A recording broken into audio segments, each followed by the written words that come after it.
Listo. Y por último, también vamos a encontrar a las células delta.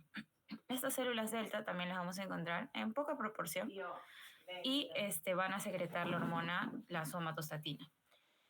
Concepto clave para recordar somatostatina es que principalmente va a inhibir la secreción tanto de insulina como de glucagón. ¿Ok?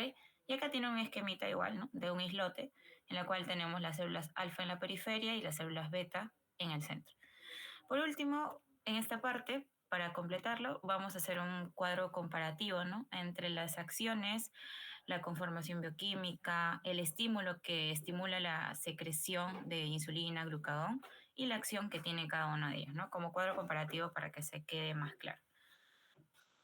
Ok, entonces tenemos a la insulina, que es un péptido, o sea, es una cadena de aminoácidos conformada aproximadamente por 51 aminoácidos, ¿no? Es uno de los péptidos de los cuales se conoce el número de aminoácidos que va a tener.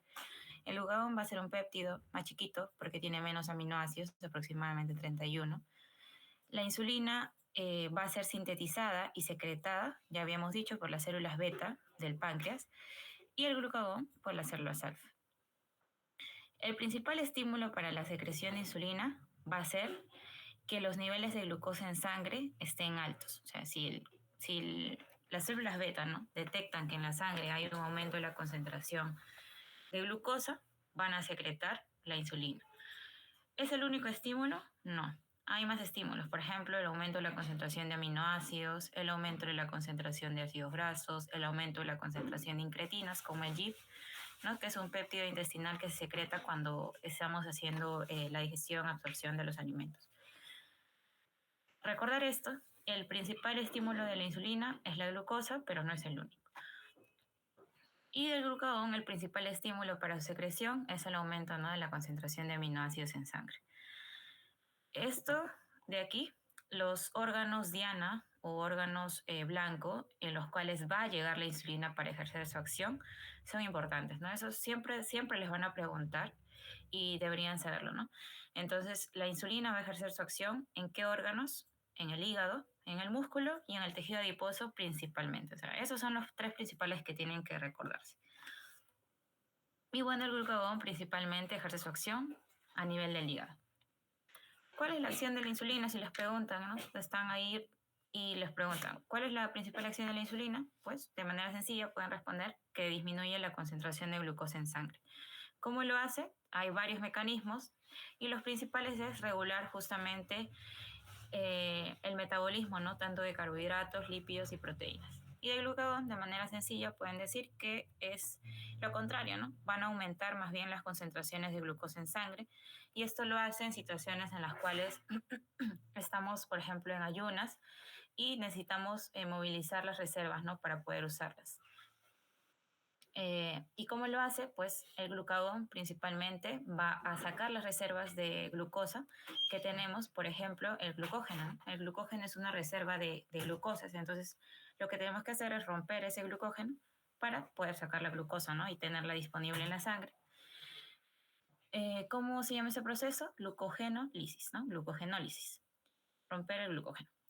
O también podemos formar glucosa a partir de otras moléculas, ¿no? Por ejemplo, a partir de glicerol o de ácidos grasos, podemos a partir de esas moléculas tener la glucosa, y lo cual se le llama formación de glucosa por nuevas sustancias, ¿no? Gluconeogénesis. Esos conceptos también deben tenerlos claros. Ya viendo esta breve introducción, vamos a hablar un poquito acerca tanto de la síntesis, secreción de insulina y así como su mecanismo de acción en el órgano diana. Entonces nos vamos a ubicar en este esquemita que les he graficado.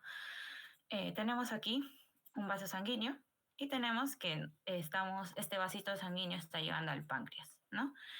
En este caso, lo que nos importa del páncreas, si estamos hablando de insulina, nos estamos encontrando con la célula beta pancreática, ¿ok? Estamos en el páncreas, específicamente en la célula beta pancreática. Listo. Entonces, esta célula beta pancreática va a sintetizar su insulina. La insulina, como habíamos dicho, es un péptido, o sea, es una proteína chiquita, por así decirlo. Como toda proteína, se va a sintetizar ¿dónde? En una organela, que se llama ribosoma, ¿no? La ribosoma de la célula beta pancreática. El ribosoma va a secretar proteína. ¿Qué proteínas va a secretar, por ejemplo, la cadena beta, la cadena B, perdón, la cadena A y la cadena C? Va a secretar 3 cadenas proteicas, ¿no? Que van a estar enlazadas. Luego estas cadenas se ensamblan, ¿no? Por ejemplo, la cadena B y la cadena A se van a unir por dos puentes. ¿Cómo se llama esa unión? Puentes disulfuro. Bueno, eso no es necesario que lo conozcan, pero solamente para que puedan entender el contexto nada más. Listo. Luego se hace una serie de acciones bioquímicas, ¿no? Para poder modificar a estas cadenas proteicas, principalmente en el retículo endoplasmático, ¿no? De la célula beta pancreática y también del aparato de Golgi. ¿Qué sucede principalmente en el aparato de Golgi? Lo que hacemos es separar esta cadena C que estaban unidas inicialmente de las cadenas A y B. ¿Por qué las cadenas A y B no se separan? Pues porque están unidas por puente disulfuro. ¿Ok? Estas cadenas A y B que están unidas por puente disulfuro es la insulina propiamente dicha. ¿Ok? Y el resto, esta cadenita que sí la hemos retirado, por así decirlo, la hemos separado de la insulina, se llama cadena C o lo llamamos péptido C, ¿no? Porque es una cadena peptídica. Y de esa forma ya tenemos sintetizada la insulina. ¿Ok? Ahora, la idea no es que la insulina se quede, ¿no? Reservada en la célula beta pancreática, sino la idea es que la insulina salga a la sangre y luego se vaya a sus órganos diana, que son los hepatocitos, miocitos y adipocitos. Entonces, para eso necesitamos un estímulo. La insulina no va a salir por sí sola. La insulina va a salir porque es estimulada por alguien. ¿Cuál es el estímulo? Habíamos dicho que el principal estímulo para la secreción de insulina es el aumento de la concentración de glucosa en sangre. Entonces, aumentamos la concentración de glucosa en sangre y la glucosa va a entrar ¿a dónde? A la célula beta pancreática. Ingresa la glucosa. ¿Por dónde ingresa? Por un transportador de glucosa. ¿Qué transportadores de glucosa conocemos? El GLUT2, el GLUT4, ¿cierto? El GLUT2 es un transportador de glucosa que no va a requerir insulina. Más bien el GLUT2 va a permitir que la glucosa entre para que se secrete la insulina. ¿Ok? Entonces, si les preguntan, ¿el GLUT2 es dependiente o independiente de insulina? Es independiente. La glucosa pasa nada más por el GLUT2 sin necesitar un estímulo de insulina. Más bien, esto ayuda a que se secrete insulina. ¿Ok? Espero entiendan esa parte. Bueno, ya ingresó la glucosa, entonces como es un estímulo para secreción de insulina, la insulina se secreta. Sale la insulina, ¿a dónde sale? Pues a la sangre, porque es eh, una glándula endocrina. Las glándulas endocrinas secretan su contenido a la sangre directamente. Entonces sale la insulina, pero la insulina no sale sola, también sale el péptido C, ¿no? Listo. Entonces, como habíamos dicho, los estímulos para la secreción de insulina son glucosa, aminoácidos, ácidos grasos y todo ello, ¿no? Pero el principal siempre es la glucosa. Listo, entonces ya tenemos nuestra insulina en la sangre. Ya la tenemos, lista para usarla. Entonces, vamos a ponernos en dos situaciones, ¿ok? Vamos a ponernos en la situación en la cual no hemos ingerido alimento, o sea, estamos en ayunas. Nuestra concentración de glucosa está bajita porque no hemos consumido alimentos, ¿ok? Y lo que necesitamos es un poco de glucosa disponible para mantenernos, ¿no? Para mantenernos incluso sin haber comido alimentos. Entonces, habíamos dicho que la insulina iba a cumplir dos funciones, ¿no? Disminuir la glucosa en sangre. Entonces, ahora, cuando ya hemos ingerido alimentos, o sea, estamos en estado postprandial, post ingesta de alimentos, vamos a aumentar la concentración de glucosa, ¿ok? La glucosa aumenta su concentración en sangre y eso hace, ¿qué cosa? Que se secrete insulina. Entonces tenemos dos cosas, estado postprandial, que está aumentado, glucosa e insulina, ¿ok? Si está incrementada la glucosa, ¿listo? Va a llegar bastante insulina a los receptores de insulina de los hepatocitos, miocitos o adipocitos. Entonces llega la insulina y es reconocida por su receptor, por el receptor de insulina. ¿Qué genera eso? Ay, perdón. ¿Qué genera eso? Que se movilicen, no está en el esquema, pero lo voy a mencionar aquí, que se movilice un receptor de insulina. ¿Ok? Listo. ¿Cómo se llama este transportador de glucosa que va a permitir que esta glucosa ingrese y se guarde, ¿no? ¿Cómo se llama este transportador? También es un GLUT, ¿no? Porque los GLUT son transportadores de glucosa. Justamente su nombre dice, ¿no? GLUT, T, transportador de glucosa. ¿Ok? En este caso, uno de los transportadores que va a salir a la membrana gracias a que llegó la insulina es el GLUT número 4, ¿no? O sea, si me preguntan, ¿el GLUT4 es dependiente o independiente de insulina? Pues es dependiente de insulina, porque la insulina hace que este GLUT4 que se creó en el hepatocito salga a la membrana. ¿Okay? Ya este GLUT4 en la membrana, ¿qué hace? Pues permite el paso de glucosa, ¿no? Toda la glucosa que esté elevada en sangre y eh, que es por la ingesta de alimentos va a pasar y va a almacenarse, ¿no? En el hepatocito, miocito y adipocito. ¿Cómo se almacena en el hepatocito? Pues unimos glucosas, formamos glucógeno. ¿Ok? De la misma forma sucede en el miocito y en el adipocito. ¿Ok? Entonces, ese es un concepto básico que debemos tomar en cuenta. ¿Ok?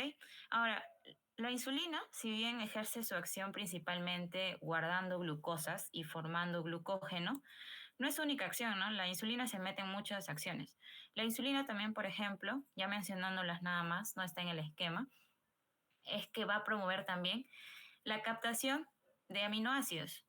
Si captamos aminoácidos, también ¿qué podemos hacer? Formar proteínas, ¿no? Reserva de aminoácidos, una proteína. ¿En dónde sucede esto? En el hepatocito y sobre todo en el miocito. El miocito está conformado por grandes reservas de proteínas, músculo, es músculo.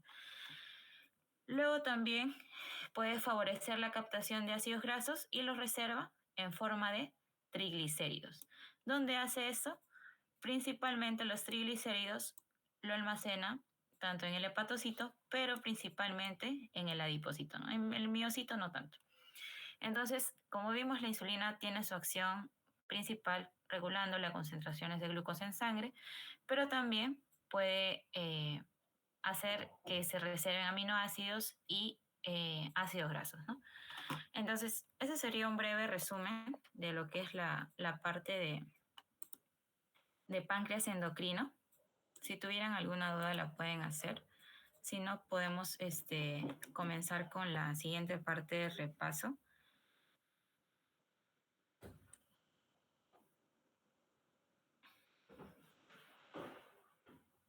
Ok, entonces vamos a continuar, chicos, con la parte. En la siguiente parte vamos a hacer el eje tiroideo. Perdón.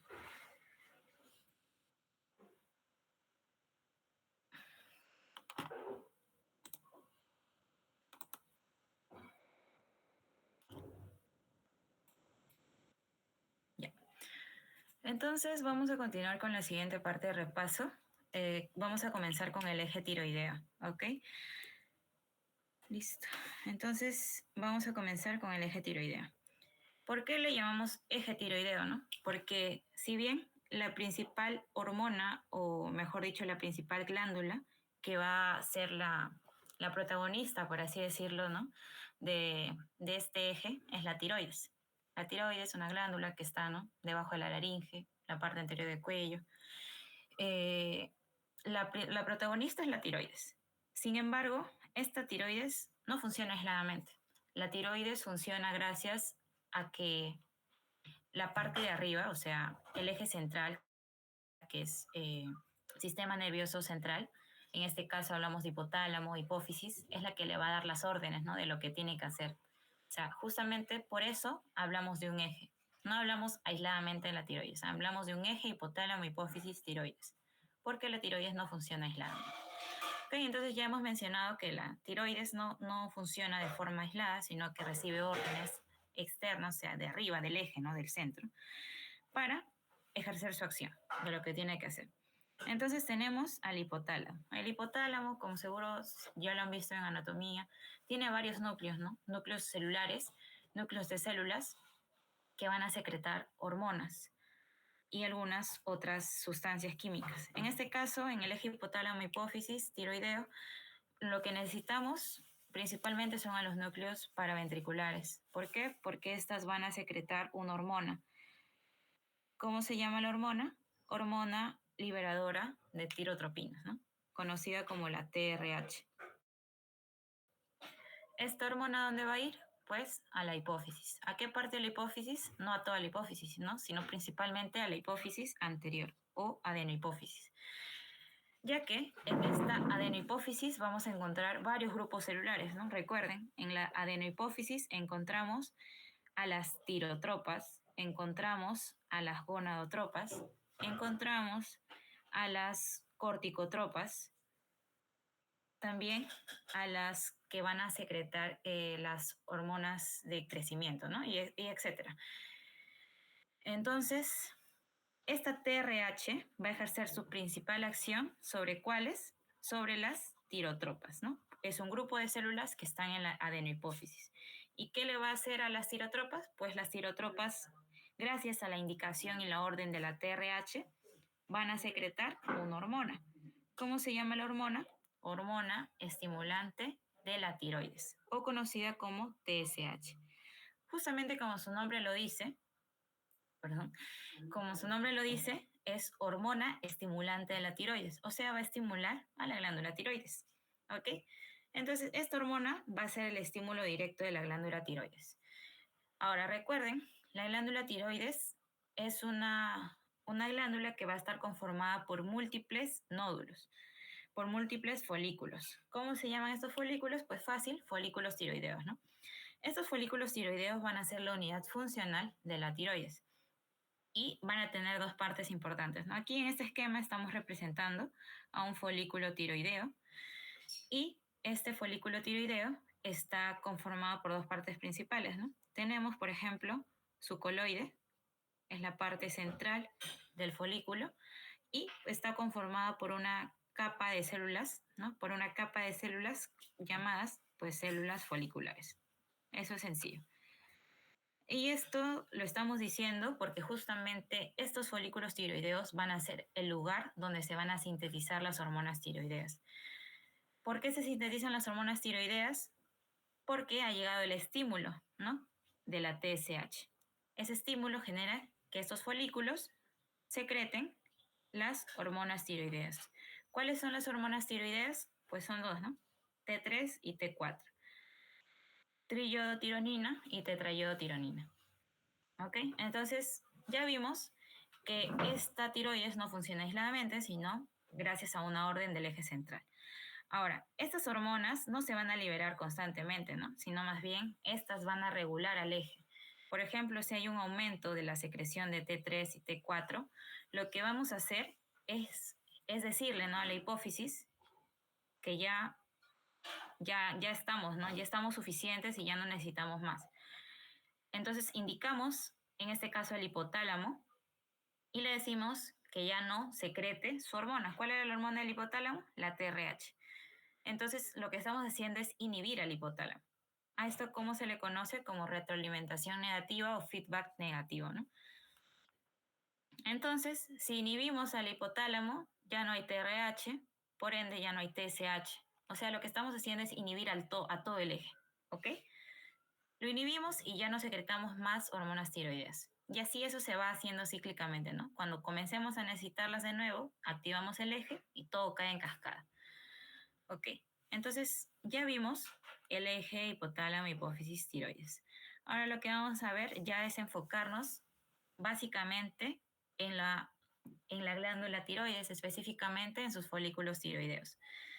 Y cómo estos van a ser claves para la formación de las hormonas tiroideas. Entonces, nos ubicamos. Habíamos dibujado que el coloide está representado de color amarillito, la célula folicular está representada de color naranja y como toda glándula tiene su vaso sanguíneo adyacente a ella, ¿no? Listo, ya nos ubicamos en el esquema para poder representar la síntesis de las hormonas tiroideas. Entonces, yo sé que si de repente ya han estudiado este tema, la síntesis de las hormonas tiroideas están como que resumidas en 10 pasos y es bastante amplio y a veces es un poco complicado de acordarse todo eso, ¿no? Entonces lo que hemos hecho aquí, para que ustedes se puedan acordar, es dividirlo, esta síntesis, en 3 partes principales. Uno es que la glándula tiene que captar y formar los requerimientos bases para la síntesis de las hormonas tiroideas. Y son dos. Son dos sustancias que necesitamos para sintetizar hormonas tiroideas. Uno es la tiroglobulina. La tiroglobulina la traemos de la sangre de algún lado. No, la tiroglobulina se forma estrictamente en la célula folicular. Aquí ponemos célula folicular. Y la tiroglobulina se sintetiza ahí mismo. ¿Ok? Ahora, ¿qué más necesitamos para sintetizar hormonas tiroideas? Pues necesitamos yodo, ¿no? Seguro eso sí, todos lo tenemos en la cabeza, que necesitamos yodo. Pero añádanle a ese conocimiento que necesitamos dos cosas, yodo y tiroglobulina. ¿Ok? Entonces, la glándula necesita captar el yodo, que ese sí viene por la sangre, que viene de la alimentación, y captarlo para formar hormonas tiroideas. ¿Ok? Ese es el paso 1. El paso 2, ¿cuál es? El paso 2 es sintetizar la hormona como tal, ¿no? Las hormonas tiroideas. Ese es el paso 2. ¿En qué lugar se da la síntesis de las hormonas tiroideas? Pues no se da en la célula folicular, se da más bien en otra parte del folículo, se da en el coloide, en esa parte central del folículo que habíamos representado de color amarillo. Ahí específicamente se da la síntesis de las hormonas tiroideas T3 y T4. ¿Ok? Entonces aquí se da esta síntesis. Concepto clave de este proceso, del proceso 2, ¿no? De la síntesis, es la enzima peroxidasa tiroidea o TPO, ¿no? ¿Por qué? Porque esta enzima va a cumplir 3 funciones para la síntesis, ¿ok? Quédense con esa idea nada más. 3 funciones.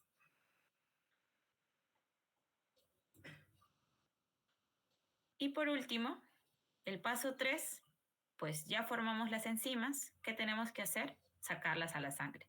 Entonces el paso 3 es secreción de hormonas tiroideas. ¿Ok? Listo. Esos son los 3 pasos importantes que necesitamos para la síntesis de hormonas tiroideas. Entonces habíamos dicho que primero la glándula tiene que captar las sustancias básicas para la formación de hormonas tiroideas, que en este caso es el yodo, que si bien digo yodo porque es la forma más sencilla de decirlo, pero en lo que sí capta, lo que realmente capta la glándula es el yoduro, ¿no? Es el yodo en su forma de catión, yoduro. Listo. Lo capta, ¿no? Gracias a un transporte activo, capta, lo lleva primero a la célula folicular y luego lo lleva al coloide, porque en el coloide es el lugar donde se forman las hormonas tiroideas. Listo. La célula folicular en sí forma a la tiroglobulina, que es una proteína, y como es una proteína, ¿en qué parte de la célula dijimos que se forman las proteínas? Pues en el ribosoma, ¿no? En el ribosoma de la célula folicular se forma la tiroglobulina. Y ahora, ya que hemos hablado de la tiroglobulina, ustedes se preguntarán, ¿no? ¿Qué es la tiroglobulina? La tiroglobulina es una proteína, como habíamos dicho, y como toda proteína, es una unión de aminoácidos. ¿Ok? Pero esta proteína tiene un aminoácido que lo hace especial, ¿no? Para que justamente sea tiroglobulina. ¿Cuál es el aminoácido que conforma la tiroglobulina? Es la tirosina. Unión de varias tirosinas que forma la tiroglobulina. ¿Dónde se forma la tiroglobulina? En la célula folicular. Listo, ideas claves. Ya tenemos nuestra tiroglobulina sintetizada, lo mandamos también al coloide, ¿cierto? Listo, ya tenemos nuestra tiroglobulina y nuestro yodo en el coloide. Listo, entonces aquí en el coloide se va a dar la síntesis. Ya habíamos dicho que hay una enzima clave porque cumple 3 funciones. ¿Cómo se llamaba la enzima? Peroxidasa tiroidea o tirosina peroxidasa, ¿no? Tiene el mismo nombre, la conocida TPO. Esta es la enzima clave para la síntesis de las hormonas tiroideas. ¿Por qué? Porque va a cumplir 3 funciones. La primera es la oxidación. ¿Qué vamos a oxidar? Al yoduro. Recuerden que el yoduro tiene un electrón sobrante, por así decirlo, y necesitamos que se convierta en yodo como tal, ¿no? A este proceso, ¿cómo se le llama? El quitarle electrones a una molécula, ¿cómo se le llama? Oxidación. Ese es el primer proceso. Listo, ya convertimos el yoduro en yodo. Luego, el segundo proceso se llama organificación.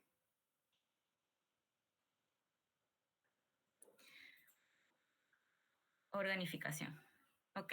Pero no se rayen la organificación, lo único que hace es unir el yodo a las tiroglobulinas. Específicamente, ¿a quién se va a unir el yodo? Al aminoácido, ¿no? A cada tirosina. Cada tirosina, ¿no? Que habíamos dicho que era esto, se puede unir a dos yodos. Un yodo, dos yodos. Pero también puede unirse solo un yodo. ¿Ok? Listo. Entonces ya tenemos los yoduros unidos a la tiroglobulina o específicamente a las tirosinas. Eso es la organificación. Y tercero, la tercera función de la tiroxina peroxidasa es el acoplamiento. ¿El acoplamiento qué es? Pues principalmente unir dos tirosinas yodadas. En este caso, por ejemplo, si unimos esta tirosina que tiene dos yodos con esta tirosina que tiene un yodo, que por cierto, esta tirosina con dos yodos, ¿cómo le conocemos? Lo conocemos como diyodotironina, ¿no? O DIT. Y esta tirosina que tiene solo un yodo, pues su mismo nombre lo dice, ¿no? Monoyodotironina o MIT. ¿Y qué hace la reacción de acoplamiento? La reacción de acoplamiento es unir dos tirosinas yodadas, o sea, un DIT y un MIT, o un DIT y un DIT, ¿no? Pero si unimos un DIT y un MIT, o sea, 2 más 1, queda 3, que nos da una triyodotironina o T3. ¿Ok? Listo. Ya de esa forma ya tenemos formadas nuestras hormonas tiroideas. Pero ¿cómo están las hormonas tiroideas? Todavía están unidas a la tiroglobulina, ¿no?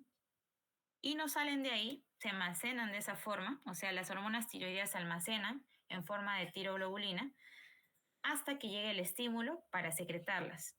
¿Quién habíamos dicho que necesitábamos como estímulo para la secreción de hormonas tiroideas? Pues la FSH, ¿no? Perdón, la TSH. La TSH viene, ¿no?, por la sangre, estimula a la glándula tiroidea y hace que estas T3 y T4 formadas salgan, ¿no? Listo. Ya está. Ahí está la función del TSH. Ahora, como ustedes recordarán, la T4 es una hormona no tan activa, ¿no? La hormona que es activa y la que va a cumplir las funciones de la tiroides como tal es la T3. Sin embargo, irónicamente, la T3 se forma en menos cantidad, ¿no? Solamente un 10%. En cambio, la T4 es la que se forma en mayor cantidad, aproximadamente un 90%. Listo, entonces ya tenemos sintetizadas nuestras hormonas tiroideas y ahora nos vamos a las acciones que van a tener cada una de ellas en los órganos diana. Si ustedes les preguntan cuáles son los órganos diana de la tiroides, pues son muchos, muchos órganos. Principalmente está el hígado, el tejido adiposo, el corazón y, bueno, el encéfalo, ¿no? Específicamente el cerebro y sus neuronas. Y si les preguntan cuál es la principal función de la tiroides, pues yo no lo dudo y digo metabolismo celular, ¿no? La tiroides básicamente va a aumentar el metabolismo celular. Yo considero, para mí, yo escucho tiroides y se me activa mi palabra metabolismo celular, que la tiroides aumente el metabolismo celular. ¿Ok? El metabolismo celular es una reacción química, por así decirlo, que va a formar ATP, ¿no? ATP, que es la forma energética, la forma energía la cual usa nuestro cuerpo. Pero para formar ATP, no sé si ustedes se recuerdan, hay una fórmula, ¿no? En la cual ponemos glucosa más más oxígeno es igual a CO2 más agua. ¿Y qué formamos? Lo principal, ¿no? El ATP. ATP es igual a energía. Energía es igual a metabolismo. Romper glucosas, ¿no? Es justamente catabolismo. Eso es metabolismo. Pero si yo quiero formar gran cantidad de ATP, o sea, necesito gran cantidad de energía, ¿yo qué necesito primero? Glucosas, romper glucosas. Entonces yo necesito que la glucosa esté disponible en la sangre para poder usarla. Entonces justamente esa es la acción de la hormona tiroidea, tener disponible la glucosa en sangre, ¿ok? ¿Cómo tenemos disponible la glucosa en sangre? Pues sacándola de sus reservas, ¿no? ¿Qué reserva tiene la glucosa? El glucógeno, ¿no? Y de esa forma tenemos glucosa disponible en la sangre. Acá tenemos un vasito sanguíneo y tenemos la glucosa disponible en la sangre. Justamente este paso de glucógeno a glucosa es estimulada por las hormonas tiroideas, ¿no? Las hormonas tiroideas aumentan la glucosa en sangre. Y de paso también hacen una acción que es buena, que es captar los LDL o llamados colesterol malo, lo capta por medio del hígado y los guarda, ¿no? Entonces también disminuye el LDL en sangre. Es una buena opción que también cumple las hormonas tiroideas. Lo mismo, sacar glucosas del adipocito y sacarlos a la sangre también lo hace aquí, ¿no? También cumple esa función en las hormonas tiroideas. Luego tenemos que también las hormonas tiroideas van a cumplir una importante función en el corazón. Lo que hacen las hormonas tiroideas principalmente es aumentar la contractibilidad del corazón. Recuerden que es un músculo, aumenta la contractibilidad y si el corazón se contrae de mejor forma, ¿qué va a hacer? Bombear mejor la sangre, ¿no? Si bombea más cantidad de sangre por minuto, a eso se le llama aumentar el gasto cardíaco. ¿Ok? ¿Para qué aumenta el gasto cardíaco? Pues porque eso es enviar más sangre a los órganos. Y si envías más sangre a los órganos, la sangre no es un líquido, ¿no? La sangre es si bien es un líquido, pero con muchas sustancias dentro. ¿Qué sustancias? Por ejemplo, la glucosa, necesaria para las células para que puedan obtener energía, bombear el oxígeno, ¿no? Eso es importante, el gasto cardíaco, para así llevar el oxígeno, llevar los nutrientes necesarios que todas las células del cuerpo necesitan. Y por último, otra de las funciones importantes de las hormonas tiroideas es el desarrollo encefálico, ¿no? Sobre todo en los niños. ¿Por qué? Porque las hormonas tiroideas promueven el aumento del número de dendritas. Mientras hay más dendritas, la sinapsis es mejor. Mientras forma más vainas de mielina, mejor dicho, estimula la formación de vainas de mielina, ¿no? El potencial de acción, ¿no? Que va por las neuronas es saltatorio, o sea, es más rápido. Y si hay más dendritas y el potencial va más rápido, ¿qué está aumentada?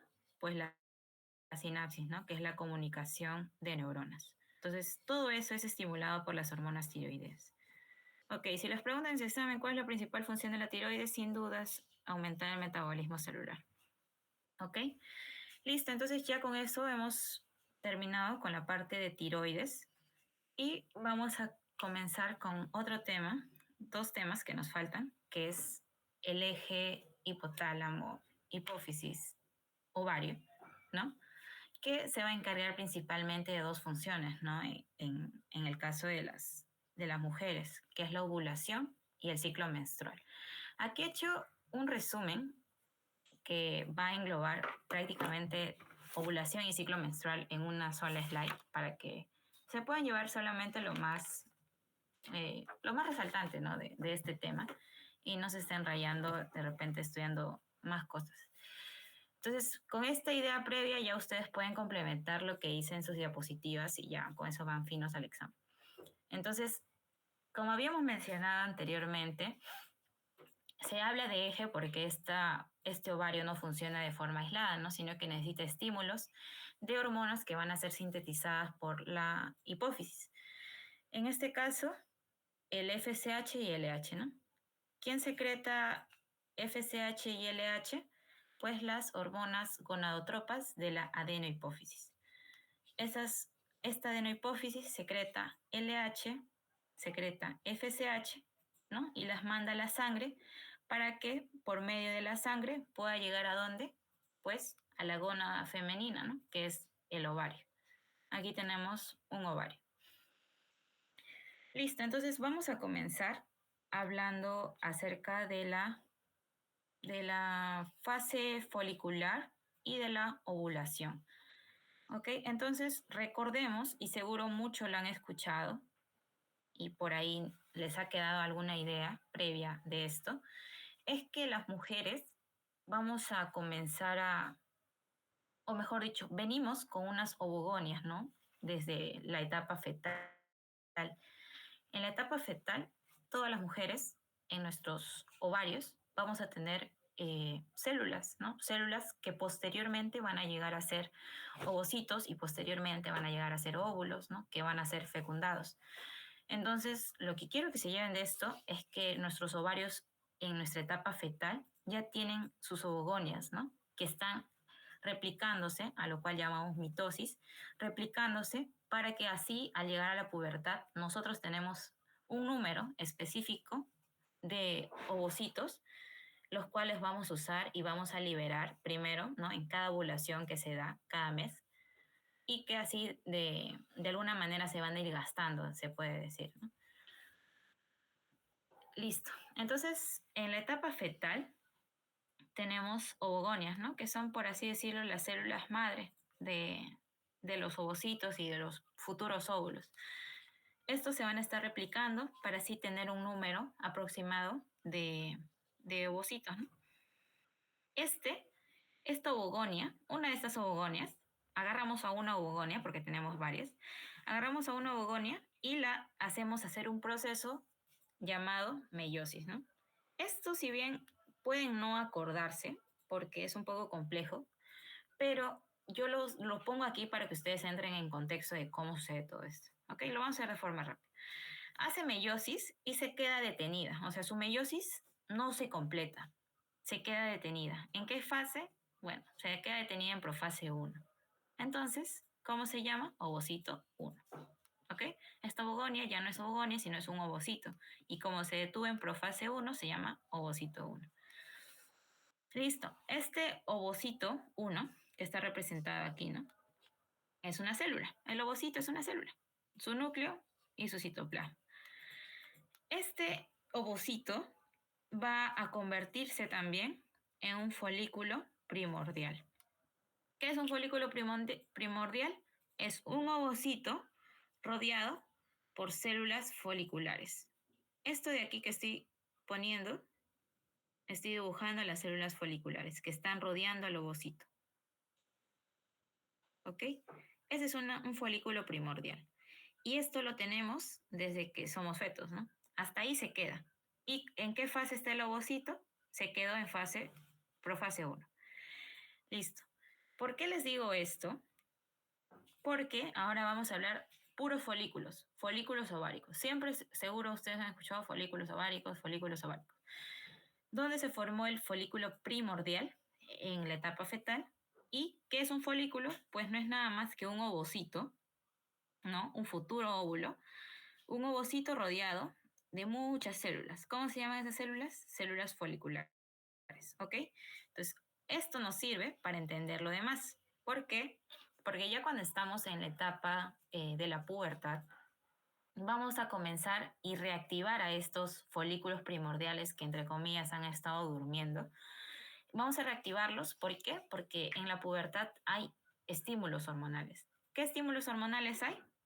Pues habíamos dicho, una hormona liberada por la hipófisis, ¿no? La FSH. Ok, entonces esta FSH va a estimular a este folículo primordial y va a formar algunas características. Por ejemplo, este folículo primario va a tener dos características. Uno, que es que aquí está el ovocito, ¿cierto? Recuerden, este núcleo y este citoplasma es ovocito. Y aquí están las células foliculares. Entre células foliculares y el ovocito el folículo primario va a crear una capa. Una capa que seguro muchos han escuchado su nombre y por ahí no lo han relacionado. Pero esta capita entre ovocito y células foliculares se llama zona pelúcida. ¿Ya? Solamente llévense ese dato. Y también forma una capa al exterior de las células foliculares, la capa que está representada de color negro, que se llama la corona, ¿no? Corona radiada. Pero eso lo vamos a conocer mejor aquí. Entonces aquí solamente llévense, perdón, la capita de negro es la célula o la capa de la teca. La teca. Y esto es fundamental porque luego vamos a ver qué función cumplen estas células de la teca. ¿Ok? Listo, entonces ahí tenemos el folículo primario. ¿Cuál es la diferencia de folículo primario con folículo primordial? Es que vamos a añadir la zona pelúcida y la teca, ¿no? Eso, ¿por qué se da? ¿Por qué se agregan esas capas al folículo? Porque hay acción de la FSH, ¿ok? Listo. Estas capitas, ¿no? Esta capita, única capa de células foliculares, se van a multiplicar y vamos a tener múltiples capas de células foliculares. Por eso acá hemos puesto unas capas de células foliculares más gruesas, ¿no? Aquí tenemos bien grueso. Esto que era rosado y era delgadito, se ha vuelto grueso porque hay muchas células foliculares, ¿ok? Listo, entonces tenemos aquí el folículo secundario, que lo único que se diferencia del primario es que es más grueso, ¿no? Porque tiene más células foliculares. Ahora, aquí vamos a hablar y vamos a hacer un paréntesis porque vamos a hablar acerca de las células de la teca, que son estas, células de la teca. Y aquí tenemos a una célula folicular, ¿no? Que es la que está representada de rosadito. Célula folicular. Entonces, ¿qué tenemos? La célula de la teca va a recibir estímulo de la LH, ¿ok? De la LH. ¿Para qué? ¿Para qué nos sirve eso? Pues las células de la teca van a tener en su interior colesterol. Y gracias al estímulo de la LH, este colesterol se va a transformar en andrógenos. ¿Andrógenos? Sí, andrógenos. Y estos andrógenos pasan a la célula folicular, pues que está adyacente, ¿no? A la teca, pasa a la célula folicular y gracias a la acción de una enzima, ¿no? Que se llama aromatasa, pero igual no es necesario que la sepan, el andrógeno se convierte en estrógeno. Entonces, ¿quién forma los estrógenos? La célula folicular. ¿Por acción de quién o por estímulo de quién? De la LH. Entonces aquí los folículos están secretando estrógenos, y lo mandan a la sangre, ¿cierto? Listo. Entonces, ¿cuál es la utilidad o la función que tienen que recordar de los folículos primarios, secundarios? Es que forman estrógenos, ¿ok? Listo. Luego, vamos a tener un folículo más maduro, más desarrollado, ¿no? Que va a tener bastantes células foliculares y va a tener esta zonita, ¿no? Que está lleno de ácido hialurónico, se llama antro, pero igual esto no es necesario que se recuerden. Lo que sí es necesario que se recuerden es que el folículo maduro o folículo de Graf, el ovocito ya va a cambiar, por así decirlo. ¿Por qué? Porque este ovocito en el cual su meiosis estaba detenida en profase 1, va a reactivar su meiosis, ¿no? Va a reactivar su meiosis. ¿Y en qué fase se va a quedar? En metafase 2. Y nuevamente se detiene, ¿no? La meiosis se detiene. Es como que el ovocito está en una meiosis interrumpida constantemente. Este ovocito se queda en metafase 2. ¿Y por qué es importante eso? Porque el ovocito que nosotros liberamos, ¿no? En cada ovulación está en esta fase, ¿no? Metafase 2. Y solamente es un dato para que lo recuerden y que por ahí les pueden preguntar también. Este folículo de Graf sigue liberando estrógenos por el mismo mecanismo que hemos visto acá. ¿Ok? Listo. Entonces va a llegar un momento en el momento del ciclo, ¿no? Del ciclo hormonal, en el cual los niveles de FSH van a ser menores a los niveles de LH. Y cuando estos niveles de LH lleguen a su pico máximo, va a suceder un evento importante, ¿no? Que es la ovulación.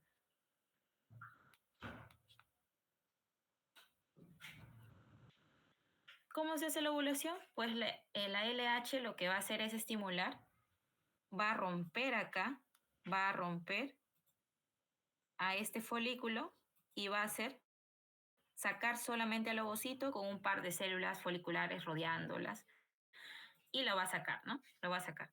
Este ovocito sale, ¿no? Sale en la ovulación. Ustedes recuerden esta imagen. Aquí tenemos un óvulo. En la ovulación sacamos al ovocito que estaba, por así decirlo, nadando en el folículo ovárico y lo sacamos, ¿no? Lo liberamos. Aquí está el ovocito, sale del óvulo, del folículo, sale del ovario y se puede ir por las trompas de falopio, ¿no? Para que en el tercio externo pueda llegar un espermatozoide y sea fecundado, ¿no? Eso es lo que puede pasar. Listo. Pero no es la única acción de la LH, ¿no? La LH no solamente permite la ovulación, sino también permite que este folículo de Graf cambie su composición, ya no sean células foliculares, sino sean células más que todo llenas de grasa, por así decirlo, a lo cual llamamos cuerpo lúteo, ¿no? Justamente la LH cumple estas dos funciones, la ovulación y la transformación del folículo de Graf en cuerpo lúteo. Este cuerpo lúteo va a ser importante porque no es un cuerpo de grasa nada más, ¿no? Sino que más bien va a producir hormonas. ¿Qué hormona produce? La progesterona. Produce progesterona y la manda a la sangre para que luego posteriormente sea usado a nivel uterino. ¿Listo? Entonces ya tenemos con esto saldado lo que es la ovulación y la fase ovárica, ¿no? Ahora, ¿qué más vamos a hacer? Vamos a ver cómo estas hormonas liberadas por los folículos y por el cuerpo lúteo van a ser usadas a nivel uterino. Entonces, vamos a recordar la fase uterina, ¿no? O la fase del ciclo menstrual. Primero tenemos el útero. Recuerden, el útero es un músculo que está formado por capas, ¿no? La capa basal y la capa funcional del endometrio, ¿no? El endometrio funcional es la capa que va a caer y se va a romper, se va a desgarrar del útero y es la que va a caer en cada periodo menstrual, ¿no? Entonces, si les preguntan, ¿no? ¿Qué capa del endometrio es la que va a caer en cada menstruación? Es la capa o endometrio funcional. Entonces, justamente es eso, ¿no? La caída de la capa funcional o endometrio funcional es la fase menstrual, en palabras sencillas, ¿no? Que se puede dar del día 1 al día 5 del ciclo menstrual. Luego de eso, que hemos sacado, ¿no? El endometrio funcional, necesitamos recuperarlo, ¿no? Necesitamos recuperar el endometrio funcional. Y justamente a esta fase de regeneración de capa funcional la conocemos como fase proliferativa, en la cual van a proliferar, ¿no? Células para regenerar el endometrio funcional.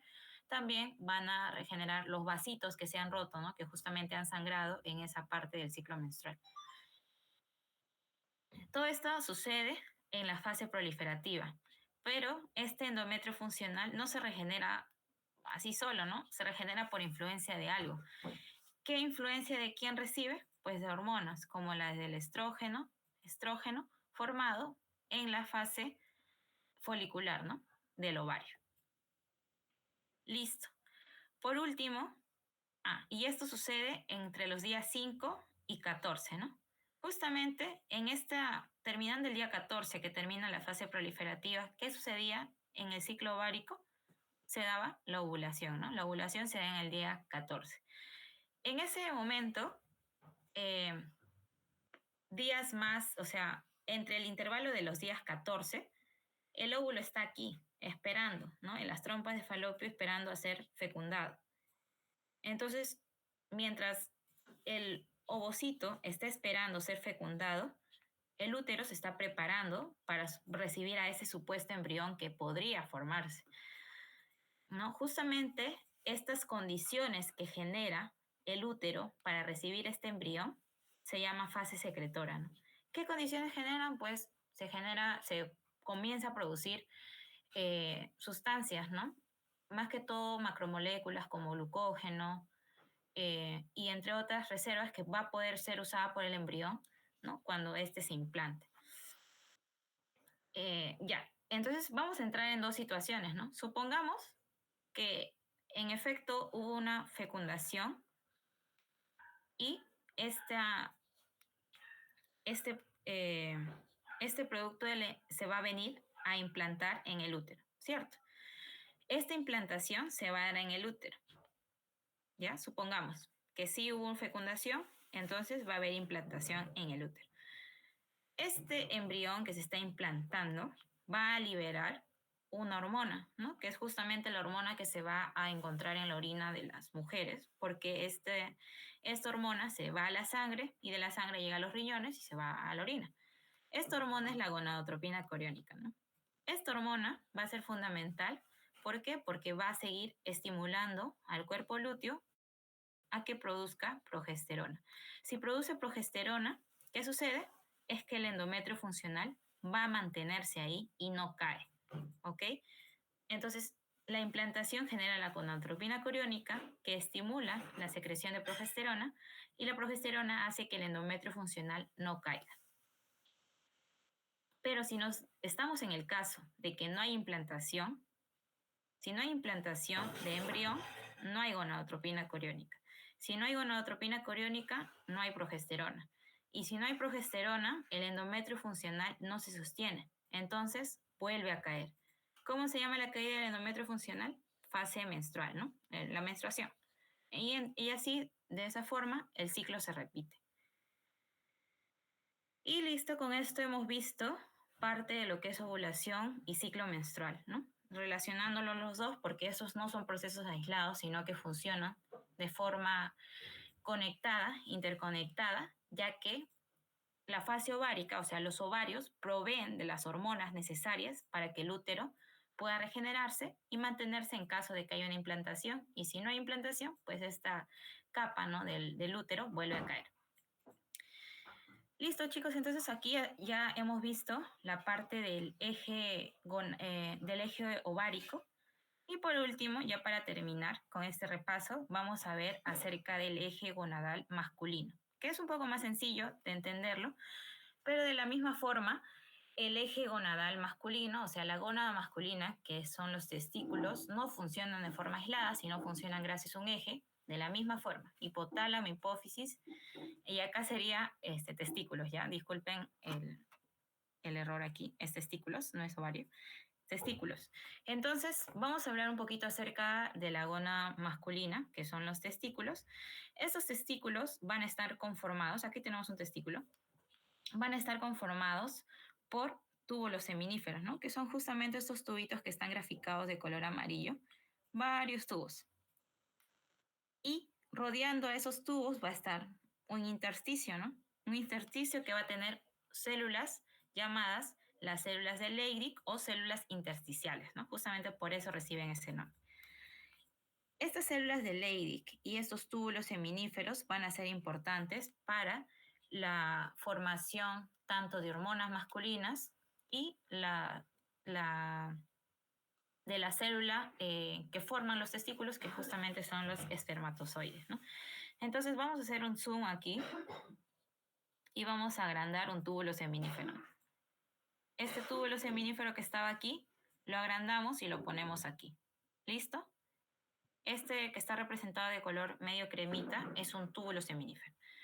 El túbulo seminífero va a constar de dos partes, o mejor dicho, va a tener células en su interior que van a formar parte. ¿Cómo se llaman estas células que están en el interior del túbulo seminífero? Vean que estoy graficando unas células. Se llaman pues células de Sertoli. ¿Ok? Estas células de Sertoli van a cumplir algunas funciones importantes. ¿Ok? Y luego van a tener aquí como un espacio, ¿no? Un espacio dentro de los túbulos seminíferos en los cuales se va a llevar a cabo como tal la espermatogénesis. ¿Qué es la espermatogénesis? Pues la formación de las espermátides y posteriormente los espermatozoides, ¿ok? A partir de reacciones de la meiosis, ¿no? A partir de una espermatogonia, meiosis, y formamos a las espermátides. Este repaso no tiene como objetivo repasar todo el proceso de la espermatogénesis porque es bastante amplio y solamente quiero que se lleven cómo funcionan las hormonas en general, ¿ok? Entonces aquí tenemos las espermátides y aquí tenemos a los espermatozoides. Listo. Entonces, esta espermatogénesis, como ya hemos repetido muchas veces, no se produce por sí sola. Requiere de un estímulo. ¿Quién va a estimular a la espermatogénesis? Pues la testosterona. La testosterona la vamos a tener, por así decirlo, aquí en la sangre y va a pasar y va a estimular tanto la espermatogénesis como la espermiogénesis. ¿Cuál es la diferencia? La espermatogénesis es la formación de espermátides. Estas espermátides son células que van a formar y que van a, por así decirlo, van a adquirir algunas partes para formar los espermatozoides. O sea, un espermátide solo es una célula. Aquí está el espermátide, ¿no? El espermatozoide no es un espermátide, pero con cuello y cola. ¿Ok? Entonces, este proceso de agregarle cuello y cola a una espermátide se llama espermiogénesis, ¿ok? Y estos dos procesos van a ser estimulados por la testosterona, ¿ok? Ahora, esta testosterona se produce de algún lado, ¿ok? ¿Dónde se va a producir? En las células de Leydig, ¿ok? Las células de Leydig, recuerden que están aquí, ¿no? Rodeando a los túbulos seminíferos. ¿Ok? Entonces ampliamos una célula de Leydig y la tenemos aquí. Esta célula de Leydig va a formar la testosterona. ¿A partir de qué molécula? Como todas las hormonas sexuales, a partir del colesterol. Colesterol, testosterona, gracias a las células de Leydig. Ahora, esas células de Leydig, nuevamente, no forman la testosterona así, solas. Es gracias al estímulo de alguien. En este caso, es gracias al estímulo de la LH. ¿Ok? La LH estimula las células de Leydig a producir testosterona para que esta testosterona sirva en la espermatogénesis y en la espermiogénesis. ¿Este LH de dónde viene? Pues de la adenohipófisis. La adenohipófisis libera su LH, ¿a dónde? A la sangre, ¿no? Y de la sangre ya puede llegar a los testículos y en este caso a las células de Leydig. ¿Ok? Listo. Ahora, ¿de quién nos falta hablar? De lo único que nos falta hablar es de las células de Sertoli. Las células de Sertoli son muy importantes. ¿Por qué? Porque van a ayudar en este proceso. Vamos a poner la función de las células Sertoli con rojito. Lo que van a ayudar es aquí, a la espermiogénesis también. O sea, testosterona y las células de Sertoli ayudan a este proceso, que es la espermiogénesis. ¿Qué era la espermiogénesis? Habíamos dicho, era ponerle cuello, cola a una espermátide para formar un espermatozoide. ¿Ok? De hecho, las células de Sertoli son las más importantes en la espermiogénesis. La testosterona ayuda, sí, pero la función relevante la hacen las células de Sertoli. ¿Qué función adicional hacen las células de Sertoli? Las células de Sertoli también le dan las condiciones a los espermatozoides para que puedan viajar, ¿no? Los espermatozoides son células que van a moverse para llegar hasta las trompas de falopio. O sea, para llegar a las trompas de falopio de una mujer, tiene que pasar por un viaje largo, se podría decir, ¿no? Tiene que pasar por vagina, cuello uterino, útero y pasar por las trompas de falopio. Este proceso requiere gran cantidad de energía. Las moléculas que le van a dar energía a los espermatozoides, en este caso habíamos dicho que era la fructosa, ¿no? La fructosa. Pero la fructosa se va a formar a partir de otras moléculas. Esas moléculas, a partir de las cuales se va a formar la fructosa, se las va a dar las células de Sertoli. En conclusión, las células de Sertoli le van a dar como que la alimentación o para que estos espermatozoides puedan soportar ese viaje largo que tienen que hacer, ¿no? Entonces, en resumen, las células de Sertoli apoyan en la espermiogénesis, de hecho, es la parte más fundamental, la que hacen las células de Sertoli en la espermiogénesis, y también dan el soporte, ¿no?, a los espermatozoides. Y la testosterona, su principal función es la espermatogénesis, pero también puede colaborar en la espermiogénesis. Ahora, por último, no nos olvidemos que la testosterona también va a cumplir funciones en el desarrollo sexual secundario, ¿no? Entonces, tenemos nuestra testosterona, también se va a los distintos órganos del cuerpo para formar el desarrollo sexual secundario, ¿no? Por ejemplo, el crecimiento vello púbico, el cambio de la voz que le pasa a los varones, etcétera, ¿no? Aparte del crecimiento de la gónada masculina, ¿no?, que es el testículo. Entonces, todas esas funciones va a cumplir la testosterona, no solo a nivel gonadal de testículo, sino también para el desarrollo sexual secundario. Y listo, chicos. Entonces, eso sería todo por el repaso de endocrino. Si tuvieran alguna consulta, la pueden hacer. Si no, eso sería todo por el repaso y ya podrían retirarse. Más bien, gracias por estar aquí un domingo. Sé que es un poco complicado, pero espero les pueda servir para su examen. Si no había nada más que preguntar, me retiro. Muchas gracias, chicos, por todo.